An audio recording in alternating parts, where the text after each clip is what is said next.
halda áfram að rýna í kosningaúrslitin helgina. Þau voru margt athygli verð.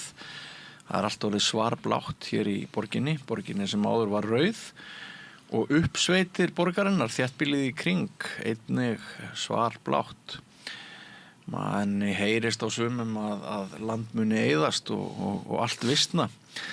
En aðrir eru kátir og það alltaf gott að heyra í blaðamönnum sem að muna tímana tvenna og fylgjast með svona tímamótum, miklum tímamótum eins og nú að verða í pólitíkinni og þeir eru komnir tveir þrautreyndir. Jón Trausti Reynisson á Heimildinni, vertu velkominn. Takk.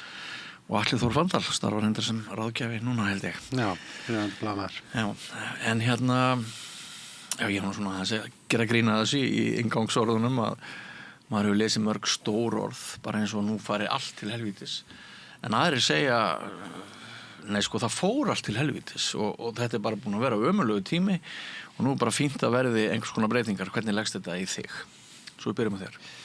Ég held að svona fyrstu fórnarlömb þessar nýju valdatöku sem yfirvofandi verði kleinurhringir og fleira svona sæti sem eru í stæðum í miðbænum og Sjálfstæðisflokkurinn búin að úrskurða sem aðskota hluti í bílastæðum myndasýningar og fleira en flest annað er svo seigfljótandi að breytingarnar taka mjög langan tíma alveg eins og það hefur tekið mjög langan tíma fyrir vinstri og þann meirihluta sem hefur verið síðustu áratugi að breyta borgarskipulaginu og þær breytingar munu halda áfram þéttingin mun halda áfram og það er ekkit strax hægt að gera í flestum þeim stóru málum, skipulagsmálunum til dæmis en það eru einhver lofur í leikskólamálum fyrirtækja leikskólar, meiri enga rekstur ég meina eins og þú segir sko, það er svo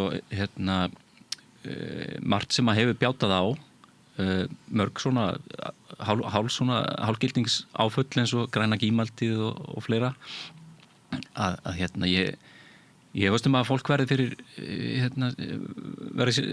því að sjá mikla breytingar sem dæmi má nefna að fyrir kosningarnar fyrir 8 árum þá var helsta baráttumál Dags B. Eggertssonar hjá Samfylkingunni að færa Miklubraut strax í stokk og það notaði hann orðið strax Miklabrautin er augljóslega ekki í stokk núna og vissulega var þetta uppfært í það að það verið skynsamlega að hafa Miklubrautagöng en þetta er aftur kosningamál núna að færa Miklubraut reyndar í göng og við sjáum það hvað þetta líður allt hægt Rosalega áhugavert líka með borgarlínuna sem var lægsti samnefnarinn á sínum tíma. Það hefði verið hægt að fara mun róttækari leið í almenningssamgöngum heldur en þá sem var ákveðin og allir voru sammála með. Rosalega áhugavert að sjá hvernig það mál hefur verið í biðstöðu og heldur þú Atli að þar verði vending núna? Nei, ég held ekki. Málið er að borgarlína er bara svona klassist dæmi tafarpólitík. Þú veist, sjálfstæðismenn alveg sérstaklega og þetta miðflokkurinn núna, þeir náðu að toppa það hafi einhvern veginn keyrt á því að gera þetta óvinsælt þó þetta sé sko bara sjálfstæðismanna líka og það er rétt, þetta er lægsti samnefndarinn, þetta er heldur metnaðarlaus borgarlína með við það sem var upphaflega að vera að tala Gísli Marteinn sjónvarpsmaður rifjaði upp hér í gær í Sjónum Egils að hann vildi fara í létt lestir en það náðist ekki og sko sjálfstæðismenn og miðflokkurinn kannski sérstaklega og í raun og veru allir lofuðu einhvern veginn minni umferð og styttri ferðatíma og þá er bara algjör vitleysa að vera enn einu sinni að skoða þetta. En munurinn kannski núna er sá að þú veist það er engir hagsmunir fyrir ríkisstjórnina að tefja þetta og það er engir sérstakir hagsmunir fyrir þann meiri hluta sem líklega verður myndaðar að tefja þetta því að það er ekkert það ekkit annað í boði. Ef það á að stytta hérna ferðatíma og sérstaklega mæta sko þörfinu á háannatíma, þá þetta leiðin. Og það bara orðið ótrúlega þreytandi þessi pólitík og ég nú verð að segja, ég oft svolítið gáttaður á því hvað fólk hefur mikla þolinmæði fyrir því að tefja bara allt til andskotans. Ég meina, borgarlína 10 ára gamalt verkefni núna og einhvern veginn pólitíkin snerist það að fara að skoða þetta enn einu sinni. Það búið að skoða þetta. Þetta leiðin. Og ég eiginlega bara hef enga trú að því að og mér veist ég bara sjá það strax hjá til dæmis Hildi, sko, að ég hef bara enga trú að því að ég held þetta snúist bara að kannski viljiðu einhvern veginn skipt nafn og eitthvað, þú veist, en þannig að ég held að borgarlína muni alveg halda áfram. Hún talaði samt svolítið, sástu Silfriði í gærkvöld? Ég sá það reyndar ekki. Þar var hún svona, kannski var hún að búa til gott veður gagnvart Miðflokknum, ef hún þarf að búa til gott veður gagnvart Miðflokknum, ég veit það ekki. En mér fannst hún svona, hún spínu erfitt að sjá fyrir sér hverjar línurnar verða sem hún vill leggja núna, sko, af því sem hefur verið sagt eftir úrslitin. Ég meina, einar helst röksemdir hennar gegn fyrir því að endurskoða strax samgöngusáttmálan að sjálfstæðisflokkurinn í borginni hafi ekki komið að málinu.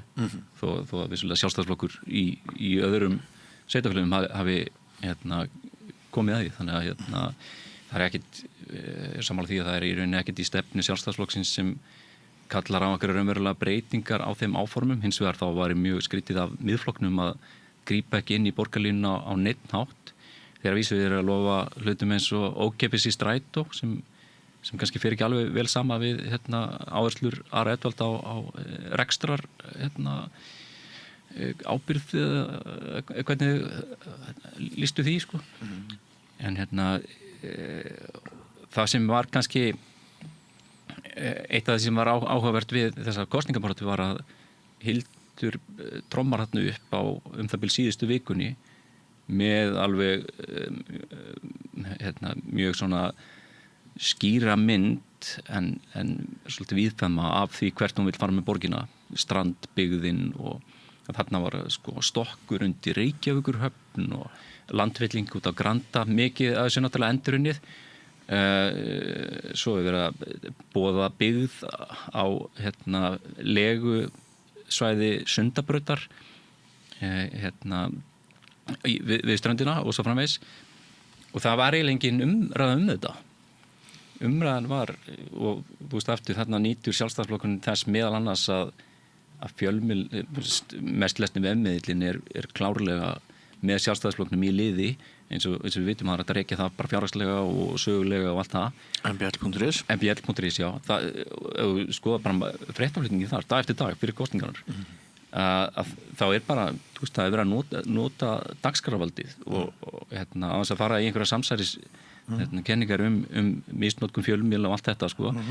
Þá þetta bara þannig að það eru fyrirhandi eða núverandi meðlimir í sjálfstæðisflokknum að skrifa fréttinar og aðalega sem kannski voru leiðandi í starfi flokksins fyrir kannski 1-2 árum að skrifa fréttir og setja á dagskrá, og umræðan snerist ákveðna hluti, bara eins og kreditkortafærslur Heiðu Bjargar Hilmisdóttur, borgarstjóra, og sem var svona í rauninni heili vika sem fór í þá umræðu. En stóru málin voru síður rætt hvað þetta varðar. Og svo sjáum við bara hvernig Miðflokkurinn að setja mál á dagskrá sem falla í rauninni voða lítið undir þeirra svið, sko. Innflytjendur á Íslandi, hvað ætlar Reykjavíkurborg að gera raunverulega í því. Svoleiðis mál, sko. Það eru vissulega einhverjir snertifleitir eins og sjálfstæðisflokkurinn vill auka íslensku kennslu í leikskólum og svo framvegis strax. Þannig ég held að þetta svolítið móðkennt núna og erfitt átt að segja hvort að verði mikla raunverulega breytingar eða hvernig þær verða fyrir utan aðskotahluti í bílastæðum vegna þess að umræðan þroskaðist ekkit í raun alla leið. Nei. Og þetta held ég bara skipulög og skynsamleg svona kostningataktík að skella fram eins og Hildur gerði, skellti fram þetta loftmynd af Reykjavík framtíðarinnar. Það sem fólk býr við ströndinu og það er golfvöllur í Viðey, það eru göng hér og þar, brúrendar yfir í Viðey og búið að leysa þessi mál en við vitum það náttúrulega að borgarskipulagið hefur liðið fyrir það að gera það sem þau eru að búða, að víkka út í byggðina. En ef við veltum fyrir okkur því sem gæti gerst og því sem að sumir hræðast mest að verði, til dæmis eins og sala á orkuveitunni, er líklegt að hún verði á 4 árum, segjum að Miðflokkur og Sjálfstæðisflokkur myndi meirihluta, finnst þér líklegt allir að nýr meirihluti myndi taka svo drastískt skref? Sko, sala á opinberum eigum, það er nú svona ákveðin flöskuháls yfirleitt í þeim málum sem sá að bakland flokkana sem að vilja selja þessar eignir þarf að hafa efni og getur til að kaupa það og það er nú kannski ástæðan fyrir því að ég myndi frekar giska á það að allt sem skilar einhverjum hagnaði og er hægt að nota verði selt í bútum frekar en að hún verði öll selt sko. Það er nú svona yfirleitt flöskuhálsin á einkavæðingu hér er bara hvort að mennirnir sem eiga að fá þetta geti fjármagnaða sko. Perla var selt núna á síðustu kjörtímabili. Menn selja hann ekki aftur. Og skilja kannski ekki miklum tekjum. Nei. En þannig ég veit ekki, ég meina þeir gæti alveg tekið upp að því, en eins og ég segi, sko, breytan þar er bara, þú veist, á bakland þessa flokka menn sem að geta skrapa saman fyrir þessu. Já, náttúrulega þau tekið fyrir að ætla að selja orkuveitina, búið að selja malbyggingarstöðuna Höfða og Carbfix sem er nú ekki mikill moneymaker, þannig að það er kannski erfitt að spá fyrir að þeir geri þetta eins og þú veist, þá náttúrulega að færa sig yfir í einkarekstur, svona eins og Hildur gagnrýndi eða vildi snúa frá gjaldtöku á umferð. Já. En innleiða gjaldtöku einkaaðila á umferð. Já. Þannig að maður sér það að sami hluturinn gjaldtaka er góður ef hann er í einkarekstri, vondur ef hann er ekki. Já. Og við náttúrulega varum upp á það bara í borginni að það eru einkaaðilar út allt að sjá færi í því að setja upp gjaldhlið hér og þar sem er mjög ógagnsætt bæði fyrir erlenda ferðamenn og Íslendinga.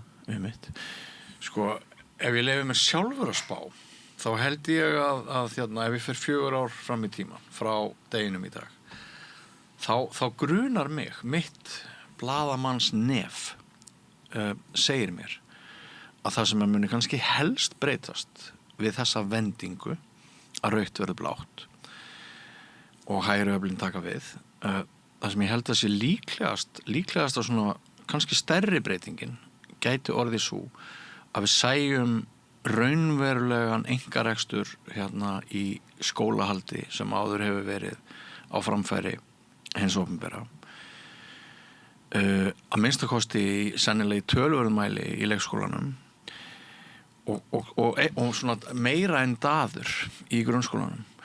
Og þetta er kannski ekkert vittlust, strákar, vegna þess að ef þið farið í sund eins og ég, þá heyrið það að almenningur er hvað ósáttastur við skólamálin hér í höfuborginni og í nágranna sveitarfélögum. Og svo umræða var því með frekar lítil og frekar grunn í umræðunum sem að voru kappræðunum og svona. Og þarna standa sko af því að fráfarandi meirihluti í Reykjavík er svolítið meirihluti ráðaleysisins, þess sem stóð í stað, þess sem var sagt en var ekki framkvæmt, eins og ég horfi á þetta. Og það er bara rosalega mikið ákall hjá vel stæðu fólki, Íslendingum. Það eru mjög margir Íslendingar sem hafa mjög gott, nóg af peningum, og það er rosalega mikið ákall hjá þessum hópi að þeir fái betri þjónustu heldur en hið opinbera hefur geta búið upp á. Og þá er það spurningin, er þetta gott eða slæmt? Það var náttúrulega draumurinn fyrir margt fólk að fá svona heilskönnun á líkamannum og fyrirbyggjandi aðgerðir og senda börnin sín í fyrirtækjaleikskólan og engaskóla. Já. Ég meina, augljóslega veldur þetta einhverju skekkju í samfélaginu. Augljóslega, ef þú ert að tala um það að einkarekni leikskólar fyrir tekjuhærri að keppast starfsfólk og svoleiðis, það veldur einhverju, það getur valdið meiri svona bílamilli fólks. Ég held að mér sýnist nú leikskólamáli vera svona mest sett á dagskrá. Og eins og ég segi, Sjálfstæðisflokkurinn boðar að vera farið strax í þetta er 100 daga planið þeirra, farið fyrirtækjaleikskólana og þetta er svolítið svona smá nýr veruleiki kannski sem blasir við okkur í því þó að það hafi ekki verið bannað en það hefur ekki verið innleitt persónulega. Já. Eða bara þjóðfélagslega. Ég meina, þetta er ekki uppskrift að samstæðu samfélagi eða besta samfélaginu ef það er þannig að þú ert með mjög mikið af innflytjendum sem eiga erfiða innkomu inn í samfélagið og svo ertu farin að búa til eitthvað svona annað lag ofan á þar sem að fólk sem bara með allri virðingu fyrir öllum sko að þú veist, það er gjaldtaka á almenning, þessi gjaldtaka rennur í vasan á einhverjum skiljum, ég meina það nú eru Heimar sem Halldór Benjamín er einhver innlega gjaldtöku og Egilshöll og þú veist og það er það sem þú veist einkareksturinn hefur leiðir af sér og hefur leitt af sér það er náttúrulega bara, og við sjáum þetta svo vel núna út af því að það verið að nota það verið að rukka fyrir ferðir okkar landið eða það að við stoppum bíl einhvers þar að svona heildarmyndin er náttúrulega ekkert frábær og þegar við erum líka að horfa upp á það er verið að þétta byggðina í sko útkverfunum sem áreindar að vera miðlægt núna með borgarlínu og allt það, flest af því en það er verið að byggja íbúðir sem eru af litlum gæðum, samkvæmt sérfræðingum í ljósvist og fleiru það er vissulega búið að uppfara lögin innlega lög ljósvist en það tekur ekki gildi fyrir í rauninni á næsta ári það verið að byggja hverfi þar sem eru leiksvæði fyrir börn í skugga eiginlega allt árið nánast allt árið og skilirinn sem sett voru í deiliskipulagi voru mjög væg með það hvort það ætti að vera byrtað ekki og getur og þú veist, eins og ég segi, það er 2400 óseldar nýjar íbúðir í Reykjavík sumar eru lúxusíbúðir, gott og blessað en aðrar eru kannski bara, og þetta er ekki Reykjavík bara, þetta er náttúrulega bara meira í Kópavogi Einhver hluti af þessum byggingum er hreinlega bara mistök ég meina saga mér kannski dæma það en ég meina fólk getur farið í nýju hverfin sem eru þétt byggð og sér fundi bara upplifin sína af því það er kannski bara eitthvað matsatriði það sem ég er að tala kannski með framtíða sína það er verið að tala um strandbyggð sem verður náttúrulega svona dýrari húsnæði og svo ertu með skuggakverfi annars staðar aukna stéttaskiptingu í húsnæðismálum Já, í húsnæðismálum og svo ertu það fyrir að innleiða einkalausnir í öðru eins og skólamálum eða leikskólamálum þá ertu í rauninni að íta undir sko ofan á það að það er ákveðin svona aðskilnaður á milli innflytjenda og Íslendinga en meiri aðskilnaður getur við kannski frekar sagt og það sem er að gerast núna er náttúrulega bara þú veist, þetta leggst ofan á samfélagsbreytingar sem vissulega hafa verið innleiddar undir ýmis konar stjórnvöldum ég meina sem dæmi ég meina varðandi skipulagsmálin það í Reykjavík er núna 80% íbúi byggingur í stórum fjölbýlishúsum og 6-7% mannfjöldans segist alltaf búa í stórum fjölbýlishúsum í Kópavogi er hlutfallið 90% og það er Sjálfstæðisflokkurinn alltaf í völd og er að auka fylgi sitt þannig að þetta er ekki bara vinstri hægri spursmál Þitt sjónarhorn á þetta allir Sko, þetta fyrirtækja leikskóla dæmi er alveg sko, í mínum huga bara svona alveg magnað rugl það sendi út einhver fréttatilkynning að gera eitthvað voða frétt það hvort það var Alvogen eða eitthvað við sé að íhuga þetta og svo bara allt í einu er komin svo saga á kreik sko að bara af hugmyndafræðilegum ástæðum hafi þeim bara öllum verið hafnað og eitthvað svona en það er nú hægt að tékka bara á því hvað gerðist og Alvotek var með þreifingar og það bara þetta, þú getur bara að googla það hverja reglurnar eru til að fá að reka leikskóla og þeir bara uppfylltu ekki þessar reglur og þess vegna var þeim hafnað og meðal annars voru þeir bara ekkert með húsnæði, heldur voru þeir með vilyrði húsnæði og það ekkert þannig að það sé veitt leyfi fyrir eitthvað vilyrði af einhverju hypotetísku húsnæði, þú þarfst bara að vera með húsnæði til að taka út og fyrirtæki mega alveg reka leikskóla í Reykjavík og það bara ekkert að stoppa það. Það hefur verið gert. Já, þetta algjör tilbúningur. Það sem þeir mega hins vegar ekki að reka bara leikskóla og stjórna því algjörlega hverju eru teknir inn og hvernig þetta og bara ekkert fara eftir neina reglum og hafa bara það húsnæði sem þetta dettur í hug. Og ég verð að segja sko að það hefur pirrað mig mjög mikið að samfylkingin sem að sko raunverulega byggði upp leikskólakerfi sko 94 þegar R-listinn tekur við, ekki 94 þú veist það var 25% af börnum í Reykjavík með leikskólapláss og þau geti einhvern veginn ekki staðið með því, ég meina staðan í dag löng og mikil uppbygging en var þess að Hvað gerðu hinn leikskólabörn hinn börnin á leikskólaaldrinum árið 1994? Þessi 75%? Ég meina það verður væntanlega fjölskyldu það verður væntanlega sjálfvala það verður væntanlega að spyrja konurnar ég meina konurnar eru líklega þær sem vita það en og ég meina grunnskólinn var ekki einsettur og þú veist ég meina það alls konar svona hlutir en þú veist en það bara ef að fyrirtæki vilja reka leikskóla þá það alveg heimilt. Það eru einkareknir leikskólar, það með að segja sko leikskólar sem greiða arð. Þeir þurfa bara að standa sömu reglur og aðrir. Og ég meina hefur verið í mörg ár. Og hefur verið í mörg ár. Þannig að þú veist, jú, það getur vel verið að þeir sé eitthvað rosa svag fyrir þessu og þetta verið keyrt í gegn á næstu 100 dögum en hvað? Á þá að breyta reglunum það að það sé eitthvað jafnræði þessi pláss. Af því að sko markaðurinn til margs góður sko. Þetta eitthvað það kerfi sem að þetta eitt skilvirkasta kerfi sem við höfum nokkuð tímann fundið upp í verðmætasköpun. Það að segja fjárhagslegri verðmætasköpun. En þetta ekki velferðarkerfi. Þetta ekki jöfnunartæki. Og ég meina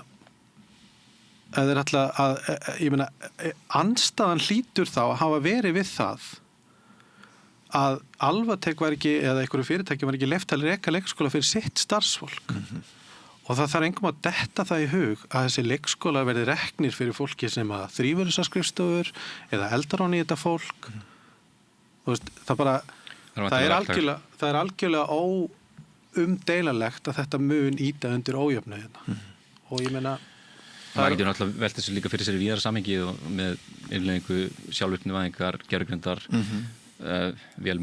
róbóta og allt þetta sko að því náttúrulega bara spáð að störfum muni líklega fækka allavega til einhvers skamstíma eða meðalangstíma, hvað sem það þannig að við getum verið að hóra fram á meira atvinnuleysi getur verið og þeir sem sögulega hagnast á svona framförum tækniframförum eru þá fyrirtækin þeir sem eru með framleiðslu tækin svo að tala það er ekkit sérstaklega falleg framtíðarsýn ef við erum að horfa á þetta með fyrirtækileikskóla sem segir svo að það verði innleitt með einhverjum hætti meira með því að rýmka reglur eða hvað sem þarf til og þú ert kannski með fleiri atvinnulausa og þú færðir í rauninni leikskólaplásið út á vinnustæðin ég held að það sé svona dýfki svolítið gjána og jáfnvel höggið af þessum tækniframförum sem munum náttúrulega líka hafa góð áhrif að sjálfsögðu. Hvaða aðrar breytingar sjáu þið fyrir ykkur að gæti orðið eins og ég sagði áðan þá svolítið mín tilfinning ég geri upp síðustu 4 ár svolítið þannig að hlutir hafi rekið á reiðanum það var talað, það var lausnir, það var minnaðan lausnir hvað svona sjáu þið fyrir ykkur að gæti orðið betra en hefur verið í borginni með nýjum meirihluta? Já, það er náttúrulega þrýstingur á að taka skipulagsmálin traustari tökum. Ég meina, það hefur verið farið í gegnum þetta græna gímaldsmál í Ásdís Hlökk Theodórsdóttir skipulagsfræðingur skrifa skýrslu þetta. Það sem niðurstaðan bara að þetta ekki einstak tilfelli, þetta bara svona kerfislægur vandi og greinilegt að til dæmis var ekki hugsað skuggavarp eða annað í skipulagsferlum eins og ætti að gera og það til dæmis verið að byggja reisa nýja byggð á Ártúnshöfðaholti þar sem mikil þétting og meiri þétting heldur en hefur verið líklega kannski verður einhver svona ofleiðrétting eða svona overcorrection á skipulagsmálum að farið dreifa byggðinni ennþá meira og skapa enn meiri umferðarvanda en þetta geti sannarlega orðið betra ef það mikill þrýstingur á að auka gæði húsnæðis en það ekkert alltaf maður ofmetur svo oft áhrif einhvern veginn stjórnvalda eða fólk kannski gerir það sjálft eins og ég segi það eru mörg þúsund óseldar íbúðir núna og byggingafyrirtæki eru að safna skuldum og HMS hefur bara verið að sýna þetta í skýrslunum sínum það eru gríðarlega skuldasöfnun hjá byggingafyrirtækjum vegna þess að þau ná ekki að selja íbúðina sínar sem þeir eru að byggja af ástæðum sem eru ýmiss konar, háa vextir fólk langar kannski ekki í þessar íbúðir eða þá þær eru of dýrar og lúxusíbúðir þannig að það verður ekkert endilega vegna þeirra sem það hægist á þessu vegna nýs meirhluta heldur getur þetta bara gerst með vegna þess að markaðurinn þannig. Já, eitthvað fleiri sem dettur í hug svona sem getur orðið til bóta, eitthvað sem hefur farið í taugarnar hjá þér við fráfærandi meirhluta. Það verður náttúrulega dásamlegt þegar og ef þeir innleiða ókeypis í strætó sem þau munu náttúrulega ekki gera fleira, já, ég meina það eru ég myndi segja að það væri fyrst og fremst þessi skipulagsmál og þessi leikskólamál eru náttúrulega bara erfið allstaðar og hafa verið erfið allstaðar lækningin sem sumir vilja leiða fram bara stóru auka kostnað foreldra eins og í Kópavogi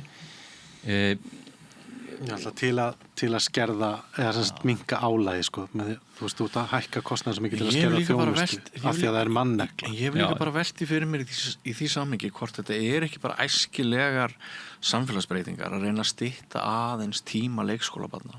Við vitum að það er svo margt sem að okkur fannst sem foreldrum okkar fannst eðlilegt þegar ég var ungur, ég er náttúrulega miklu eldri en þið sem að sko þykir gjörsamlega út í hött í dag og er það eitthvað sem segir manni að það sé bara allt í lagi að krakkar séu 8-9 klukkutíma jafnvel í leikskóla og þá segir þið náttúrulega já sko sumar fjölskyldur eru bara þannig það eru einstæða foreldrar og þau verða að vinna og já, en er það þá ekki bara eitthvað svona sérúrræði sem þarf að tækla með einhverjum sérrökum byrja á hinum endanum já eða vill þetta enginn já, einmitt hvað segir þið? Já, sko, þetta er nú samt frekar einfaldur reikningur, sko, að það er ekkert kerfi á Íslandi sem að ber ábyrgð á jafn mikilli verðmætasköpun og leikskólakerfið. Þú veist, þetta er forsenda þess að helmingurinn af samfélaginu geti tekið þátt í atvinnu eða 1/3 eða eitthvað þannig að þú veist þetta er kerfi sem marg borgar sig það er kannski svolítið erfitt að segja til hvort að það sé sko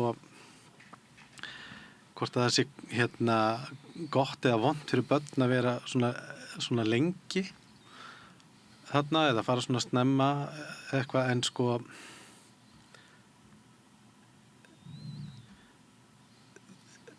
leikskólamálin eru flókin mál vegna þess að það er mannekla. Það er ekki vegna þess að skorti sko húsnæði, það er ekki vegna þess að skorti þörfina eða neitt slíkt. Það skortir starfsfólk.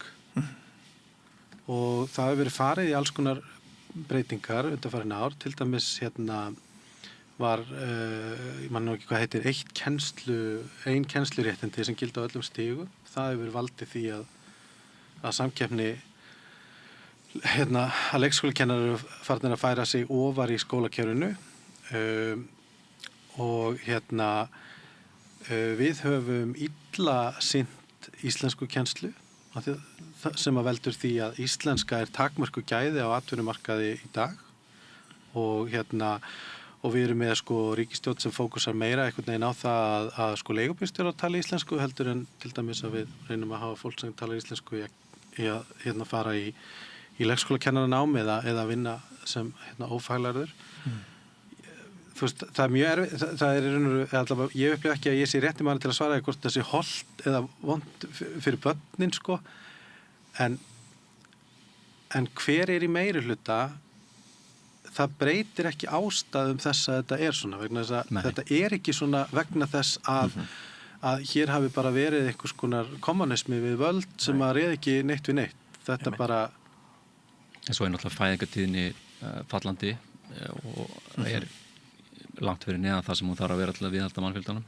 Þannig að með tímanum þá leysist þetta vandamála einhverju leyti. Já, aðflutningur erlendra ríksborgara, hann ekki allur að draga saman? Hann draga saman, atvinnuleysi aukast, þannig að ef mannekla vandinn þá er ég þekki nú marga unga menn sem að vinna á leikskólum núna og og þannig að ég held að þetta sé akkurat eins og allir segir, þetta svolítið svona handan stjórnmála að einhverju leyti, en lækningin eða lausnin, hún felur alltaf í sér einhverja misskiptingu eða aukinn kostnað sem dæmin alltaf augljóst að hverjir það sem geta leyft sér styttri vinnutíma eða meiri fjarvinnu. Það ekki fólki sem í lægra launum störfum eða álagsstörfum eins og í heilbrigðiskerfinu eða fólki sem verður að hafa viðveru.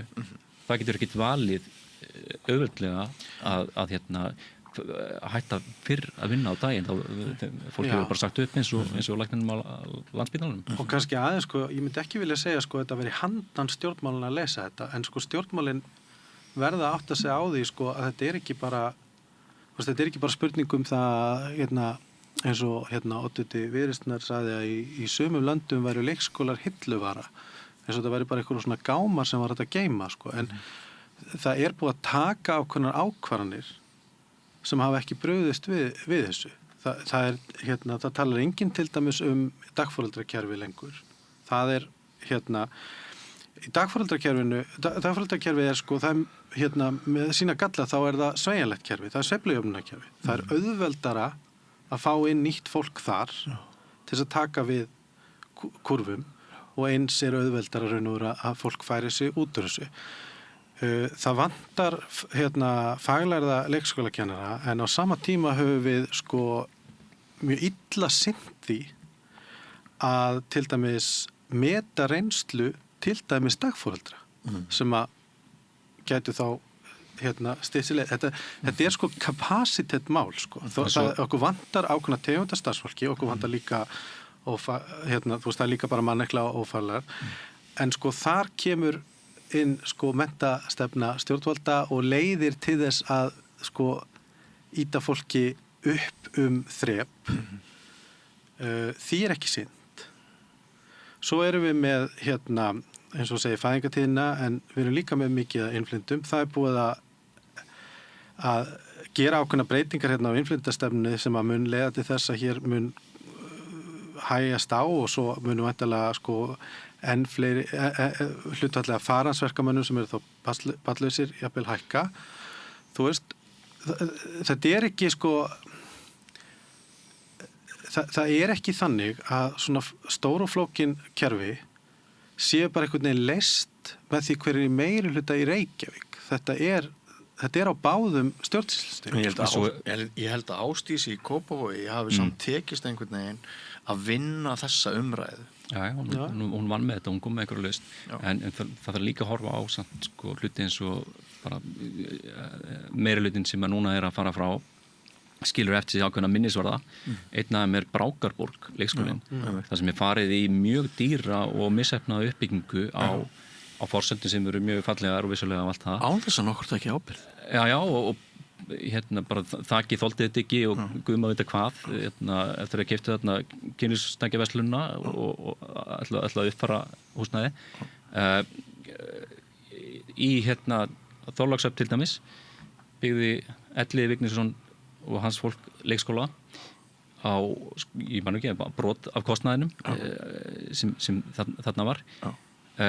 Hann núna að fara með 69,% kostningarsigur inn í næstu 4 ár. Aldrei fengi ég af góða kostningu. Á meðan sko maður að horfa á svona klúðurmál hjá Reykjavíkurborg og erfitt að staðsetja ábyrðina oftir bara, þú veist, þetta blönduð ábyrð eins og í Gímaldsmálinu, þú veist, það búið að vera að fara í gegnum öll svona samskipti og þarna ertu með Einar Þorsteinsson að undirbúa myndamóment með forstjóra Haga af því að það var svo mikil ánægja með Gímaldið en svo virðist ekki hafa skilið teikningarnar og það held ég ekkert bara vandamál hans heldur að fjalla það í skýrslu um þetta mál að þetta hafi verið óljósar upplýsingar, þannig að við erum með alls konar svona vandamál sem eru það er ekkert hægt að hengja það bara á Heiðubjörg Hilmisdóttur eða eitthvað einn einstakling, þetta er svona kerfisvandi og maður veit í sjálfsög ekkert, ég persónulega hef bara ekki alveg náð að skilja eins og hvernig flokkur eins og Viðreisn ætlar að leysa svona mál með því að setja oddinn, sko, ekki bara snúa Reykjavík við heldur að setja fólkið í forgangin, ekki kerfin, ég veit ekki alveg hvað þetta þýðir en vissulega eru ég held að þetta hafi bara verið óumflýjanlegt með meiri hluta núna að hann fjalli bjóst enda við í seinustu kosningum fyrir 4 mánuðum líka vegna þess líka að þetta fyrir að taka sér á hendur mjög erfitt en þarft verkefni sem þétting byggðar en fara síðan bara eins og við sjáum í mörgum á sama tíma og það kemur rosalega margt nýtt fólk og bara, þetta eru erfiðar aðstæður og innviða skortur bara í öllu landinu og þar ertu komið með hluti eins og atvinnustefnu stjórnvalda var hún skynsamlega ekki uppbygging á ferðaþjónustum sem var svona og byggði meira á magni heldur en gæðum en sko þau eru að vinna rosalega erfitt verk, það er að þétta byggðina þetta verður alltaf einhver óánægja en það er bara skipulagslega skynsamlegt að þétta byggð miðsvæðis, svo voru ég að þétta byggð sko í jöðrunum að hluta til búast með það fyrir augum að það kemur borgarlína en sko það er svo auðvelt að selja hugmyndinum að búa við ströndina og vera á einkabíl og með fyrirtæki leikskólan sinn og allt þetta sko. Og Sjálfstæðisflokkurinn náði sko undirtökunum í narratífunni fyrir þessar kosningar ég heyrði það bara í Sundi ég heyrði að þar var fólki við hliðina á mér í pottinu sem þekki ekki neitt að tala um hvað það væri óþolandi meirihluti að hann vildi hafa reglur barnaafmæli það var eitt sko táknrænt þetta er svona og færsla Steinar Ólínu í gær sem hefur farið mikið núna síðan kosningaúrslit urðu ljós ef við má bara kannski aðeins vitna til einnar færslu hennar maður heyrði kringu sig þreytu og óþol gagnvart samfói í borginni og þessi bókverslu álitamál kringum ristnu borgarstjóra teiknuð myndi huga kjósenda að kátum kampavinn sósíalistum sem alltaf séu vænand og dænand og kostnað skattgreiðenda milli þess sem útrýma bílastæðum og öðrum lífsnauðsynjum hversu ósanngjörn sem sú mynd svo talar hann um óþægindinni eða bara tafirnar á uppbyggingu borgarlínu og þrengingu gatna sem sé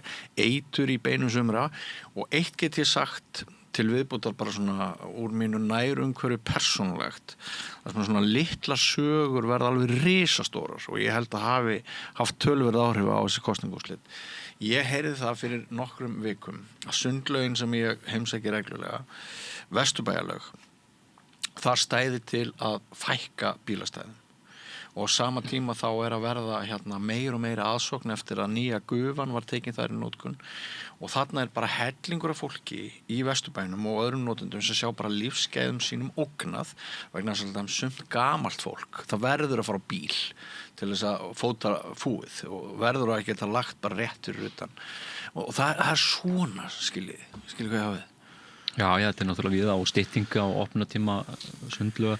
Þetta svona svolítið taktanar, ég meina þetta ekki bara í Reykjavík, þetta líka Sjálfstæðisflokkurinn að stytta opnatíma sundluga á Seltjarnarnesi og svo fram til göttunum. Það alltaf verið að gæta aðhalds og leita að einhverjum svona punktum sem þú veist, það myndast bara þessi þreyta og það verður bara að segjast eins og að í kosningabaráttunum þá Pétur Martinsson, hann bara algjörlega sko kastaði heiðu undir vagnin og tók í rauninni ekki neina ábyrgð á því sem meirihlutin hefur verið að gera hann brúaði í rauninni ekki hann var ekki að segja söguna því bara við gerum þetta og þetta heldur þegar hann þurfti að svara einhverju sem var gagnrýnivert þá og hann sagðist að vera nýr í pólitík og hann hældi engu sérstaklega sem Nei, hann hældi þetta frambjóðanda sósíalistaflokksins þegar hann hefði getað bent á margt jákvæðara en þú veist, hann vann ákveðin varnasigur að vera að segja sem svo í þessum kosningum en það var enginn sem stóð einhvern veginn með þessu Sko ég verð að segja að þannig að ákveðnir hluti sem gerast sko, það til dæmis það að Hildur bauð núna fram með svolítið sitt fólk á bakvið sig sem að hefur ekki gerst eða, þetta hefur ekki verið auðvelt fyrir Hildi og ég verð að viðurkenna að ég hef nú sjálfur ekki verið mikill aðdáandi en þú veist maður sá samt strax í þessar kosningabaráttu aðeins öðruvísi Hildi sem að var þú veist ekki alveg búin á endalösu svona innanflokks eða bara svona rugli í sínum röðum rífa hnífan úr ein baki, það getur verið slítandi það bara hafði talsverð áhrif og það verður bara að gefa sjálfstæðismönnum það þeir ráku að mörguleiti góða kosningabaráttu í mjög skrýtnum kosningum og svo verði bara eiginlega að segja að Samfylkingin hún átti bara ekki meira skilið og ég í raun og veru svolítið hissa á því hvað þau sko eru mikli lúserar með þessa niðurstöðu af því að þú veist þau halda sínu þau eru að missa svolítið atkvæða menn halda sínum fjölda og sko það þannig að það er sko litteral dæmi samskonar kosningabaráttu sem að risastórt tap hjá Samfylkingunni.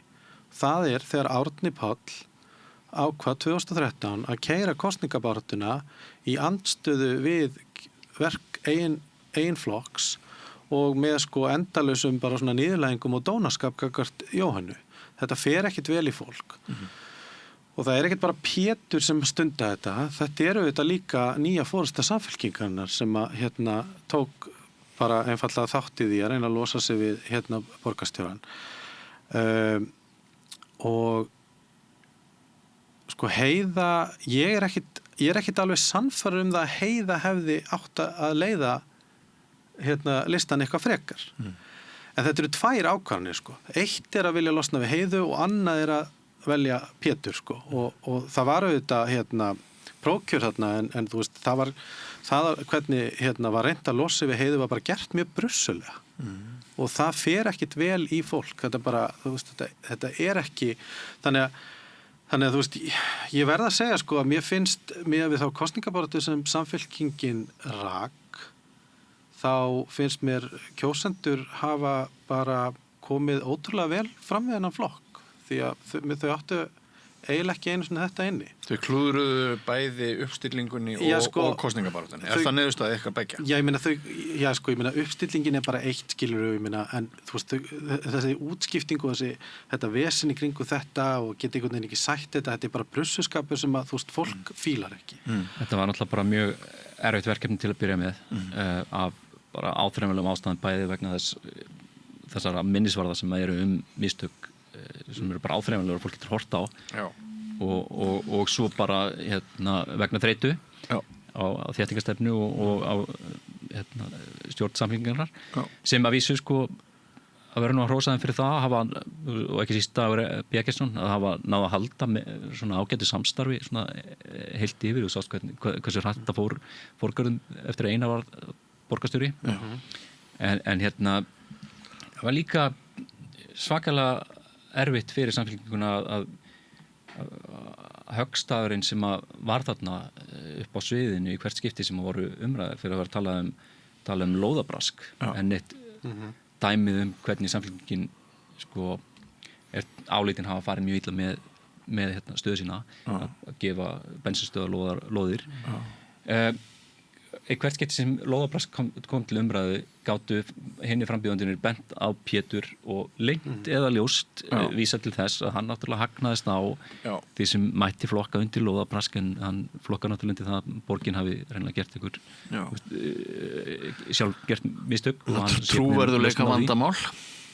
Já, það var bara holdgeringur vandans á vissan hátt þó að sé kannski smá ósanngjarnt að segja það í þessu tilfelli og þess vegna ákveðið fyrir einhver að halda þessu fylgi þó og halda í borgarfulltrúana sem eru úr henni. En það er bara, þú veist, það er bara losing strategy að sko vera búin að stjórna borginni þetta lengi og ég meina þau eru meðurinn og legacy allra þessar aldar og detta það aldrei í hug að sína fyrir og eftir.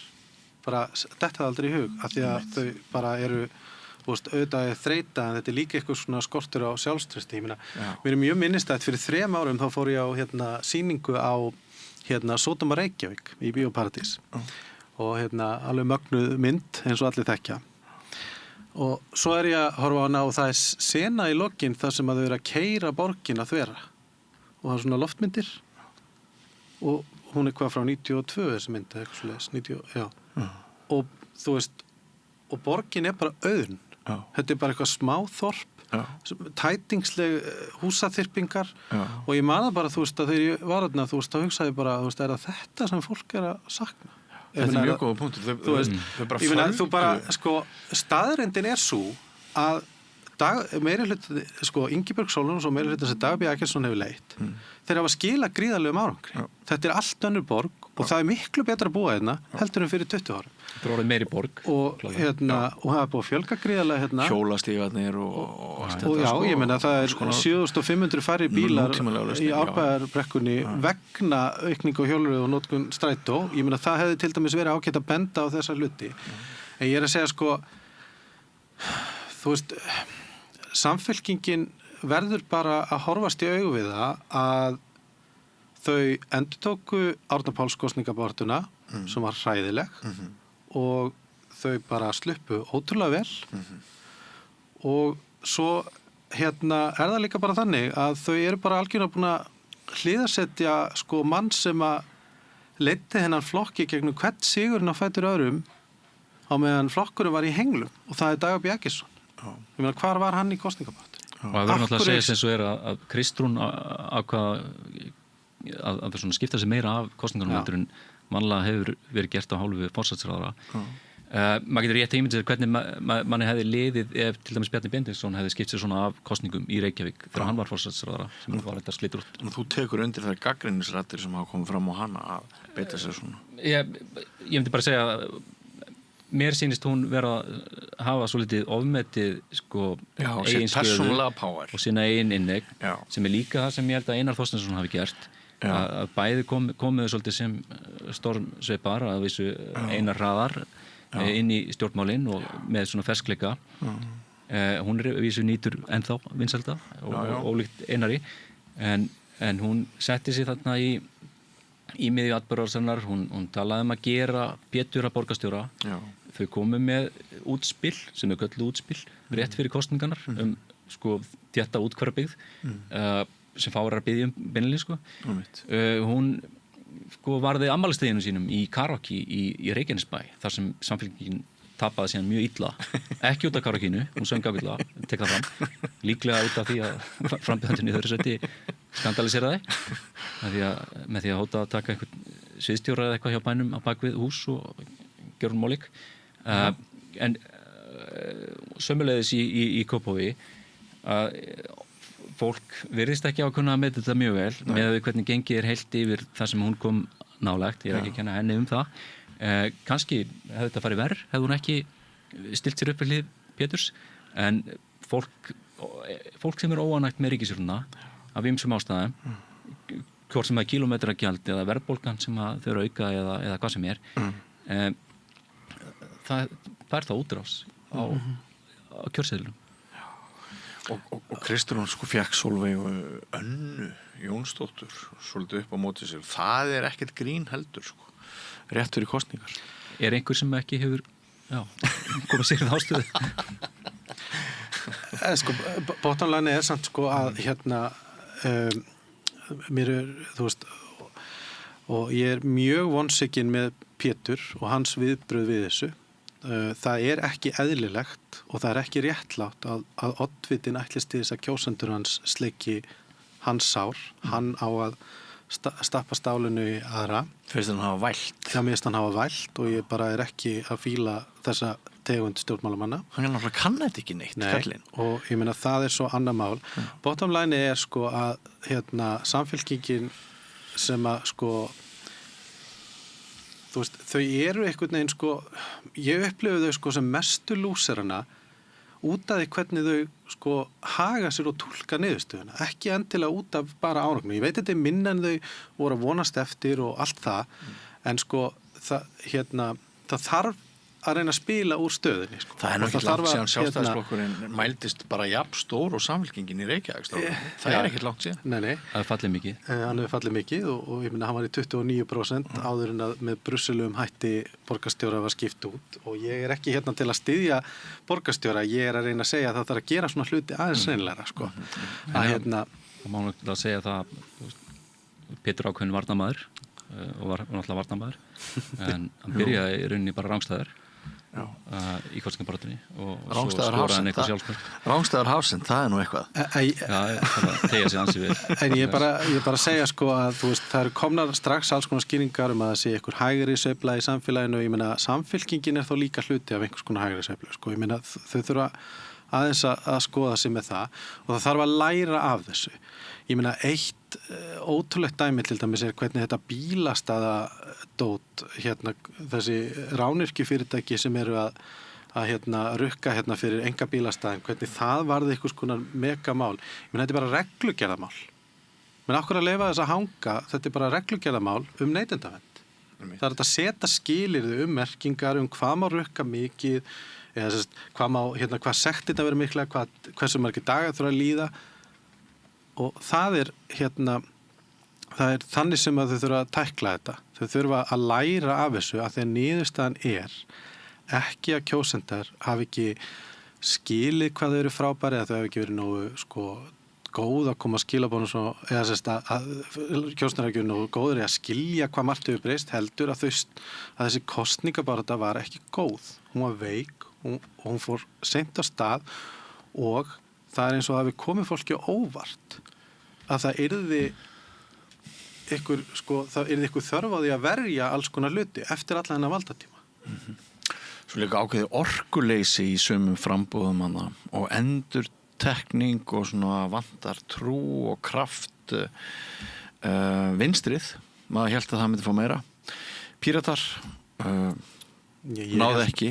Ég held nú reyndar að vinstri myndi fá minna, sko. Er það? Þannig að ég eiginlega gáttaður að það kann ekki vel. En þau mældust nú lengst á með 3 menn og enduðu með 2. Og Píratar eru farnir og Flokkur fólksins náðu þess ekki og svona það var bara þeir pæli í þessum síðustu dögum fyrir kosningar, sko. Það var bara þetta var voða mikið svona kveldsprungið á dekkjum. Já, ég náttúrulega bara komin einhver valdþreyta, já. Örugglega þetta það sem lýðræði gengur út á að skipta kúrs og hleypa nýju fólki að. Það hefur gengið erfilega hjá Hildi Björnsdóttur að eiga í samstarfi við sitt samstarfsfólk í flokknum eins og var bent á áðan. Hún hefur ekki þann feril að hafa Östur Skarphéðinsson var að gagnrýna fyrir þetta líka og allt það, sko. Það er nýr hópur, kannski gengur betur núna, við vitum það ekki. En hversu mikil verður leiðréttingin er spurningin. Munu fara alla leið í það sem þau reyndu að áorka að veikum mætti í minnihluta að selja bílastæðahús. Það var ekki á kosningaplanum þeirra. En ég myndi ykkur það sem svar við þeirri stöðu sem er uppi með rányrkjufyrirtæki og svo framvegis og þessum milliliðum sem að þurfa alltaf að taka svona engaskatt af fólki.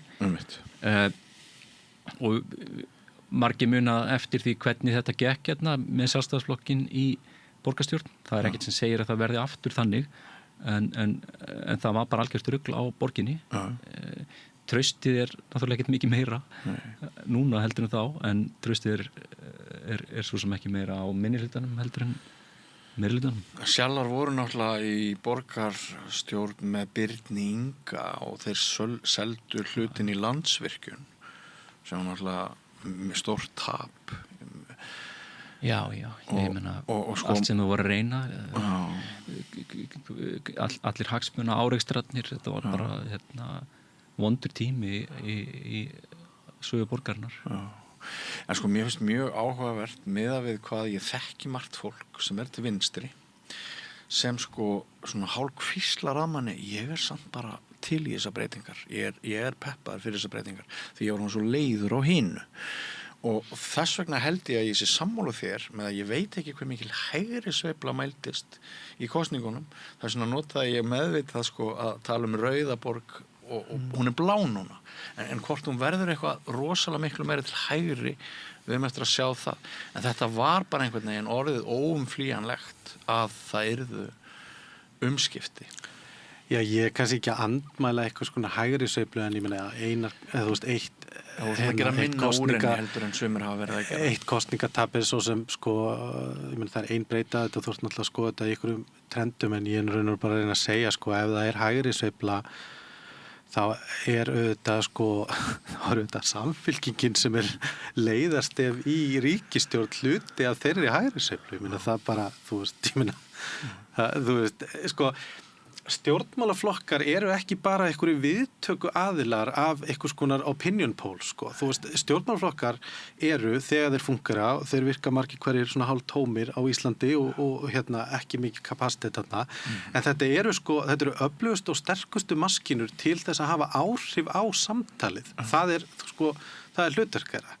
Þannig að þú veist, ef það einhvers konar hægri bylgja sem var líka talað eftir síðustu alþingiskosningar, það væri hægri bylgja þú veist þá sko að þá stærsti flokkurinn á þingi líka hluti af því, þú veist þá sko stefna forsætisráðherra og sko ríkisstjórnin einhvers konar hluti af því, en þar sem að ég held í alvörunni sko að ef sérstaklega Samfylkingin sem virðist vera sko mjög ósátt við þessa niðurstöðu, þau verða að skoða sko kosningataktíkina sína.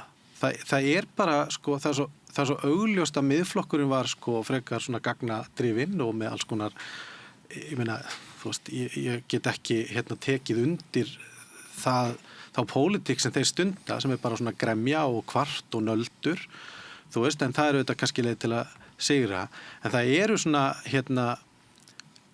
það eru bara hlutir sem að þarf að adressa, það er sturluð eigna og tekju sko millibil milli kynslóða á Íslandi og það hefur verið mjög lengi og þú getur ekki ekki gengið að því sem vísu að þú bara náir fólki undir fertugu ef þú ætlar bara ekki að adressa þetta, ef þú ætlar bara að láta eins og sko, jú, þá voru gerðar svo mikið mistök en við ætlum nú komið til að breyta. Þú hverfur náttúrulega bara í hafið af gremjunni vegna þess að þú ert að koma úr stjórn, þú ert búin að stýra þessari borg. Þannig að þú veist, áður en menn fara að fella ykkur á sko móralska dóma kjósendur, þá ég að tala bara beint í Samfylkingina, sko, skoðiði kosningabaráttuna ykkar, vegna þess að hún bara objektífli léleg. Já, mér fannst Viðreisn í borginni klúðramálum, mér fannst Björg vera með mjög hæpna yfirlýsingu þarna á föstudagskvöldinu í kappræðunum á RÚV, mér fannst Samfylkingin með mjög veika kosningabaráttu, ég tek undir það. Þetta eru 2 af 3 meirihlutaflokkum í ríkisstjórn og flokkur fólksins náði ekki inn manni í borgarstjórn sem mjög slæmt fyrir þau og það verður bara að segjast eins og að eitt að lokum, ég veit við verðum að fara að hætta þessu allir á leiðinu á einhverja fundi en haldiði að það sé eitthvað til í því sem að sumir segja að niðurstaðan úr þessum kosningum verði slík að þeir sem vilja skoða framhald með ESB þeir hafa orðið fyrir höggi og kosningaúrslitin muni þýða það að þeim sem vilja ekki vita neitt meira ESB að þeim vaxi ásmegin þannig að það verði nei í ágúst. Það er klálega meiri þjóðhyggja eða þjóðurnishyggja eða hvernig sem maður vil lýsa því að birtast. Til dæmis í kosningu Miðflokksins sem var góð þó hún hafi kannski verið aðeins minna góð heldur en bættu við þessi 17 fulltrúum á landsvísu, við getum ekki bara hort fram hjá því afreiki og fengu hvað 11,1% sem var í samræmi kannanir og svipað og vinstrið og hérna viðreist. Ég myndi skýra þetta mjög miklu leyti líka bara af sko persónuleika frambjóðenda af því að fólk tengi nú við persónur svo mikið. Ég held að varnarsigur hans Péturs ekki síst falist í því að hann bara kemur mjög vel fyrir og hann kemur frábærlega fyrir velviljaður og hann allra vinur, það er fróðlegt að fylgjast með honum fyrir og eftir kappræður að hann sko tala við alla. Hann ólíkur fína fólkinu sko, elítu fulltrúinu hvað þetta var. Og náða við alltaf trúveruleika samfylkingarna sem svona vinstra mótvægis trátt fyrir allt. Hildur ég hugsa að það geta alveg að hjálpa henni að hún ekki með skugga Bjarna Benediktssonar sem var mjög umdeildur á bakvið sig lengur og Guðrún hafði nú Hafsteinsdóttir alveg skynsinum til þess að halda sig svolítið svona frá þessari kosningabaráttu. Henni hlýtur að létta Guðrúnu. Já, þetta er bara sigur fyrir hana. En það sá maður sá samt eins og þú ert að segja nóttina þegar þau voru saman í settinu Guðrún Hafsteinsdóttir, Sigmundur Davíð Gunnlaugsson og Kristrún Frostadóttir.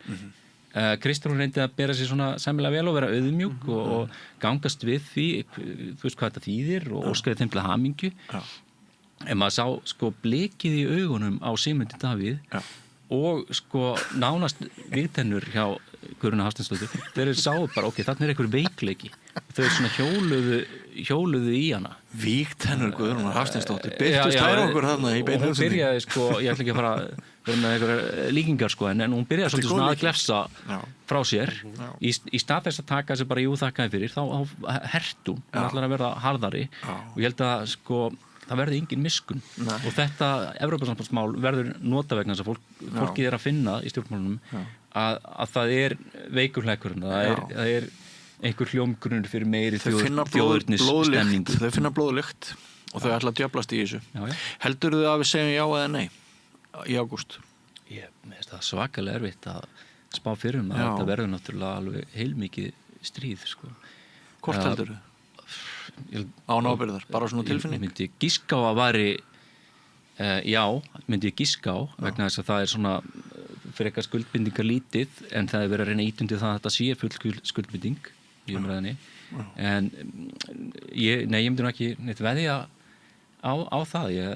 Ertu þar bara með 51-49 tölur í hug? Já, ég held að það verði ég myndi halda að þetta verði tæft sko en þetta geti líka alveg eins farið þannig að þjóðurnis bylgjan aukist og fólk svona missi kannski trú á vegferðinni, svo er notið nú orðfæri Kristrúnar að fólk missi trú á því að þessi leið sé annað en botlangi, eitthvað frekar en áður. Þetta er sami botlangin og með stjórnarskrána og með fyrra Evrópusambandsmálið.